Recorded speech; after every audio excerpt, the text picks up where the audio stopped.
Nagpadayag karon ang City Health Office sa ilang kabalaka tungod sa pagsaka og balik sa mga kaso sa COVID-19 nga natala sa syudad. Giawhag nila karon ang publiko nga magpa-booster dose na aron mas maprotektahan sa sakit nga COVID-19. Aniya ang report. COVID-19 comeback. Kini ang pamahayag sa City Health Office sa Cagayan de Oro City karon. Human na sinati na sabkuno ang pagsaka sa mga kaso sa COVID-19 sa syudad. Sa kasamtangan, nakatala karon ang CHO og 99 ka mga active COVID-19 cases sa syudad. Diin 35 niini ang na-admit sa COVID Referral Hospital ug 64 ang nakabutang sa mga Temporary Treatment and Monitoring Facility kon TTMF. Kini na ang pinakataas nga ihap sa kaso sa COVID-19 nga natala sa syudad sukad January 2022.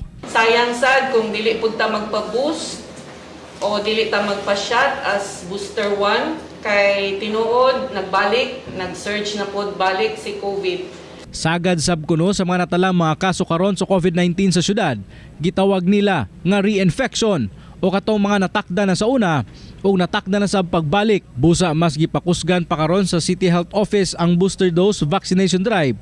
Ubos na sab sa programa sa Department of Health nga pinaslakas. Giawhag nila ang katawhan nga pahimuslan ang libreng booster dose nga gitanyag sa gobyerno. Sa 14 ka positive sa COVID, 7 ang reinfection. Meaning, ang iyang body dili kaayo mo respond sa sa vaccine.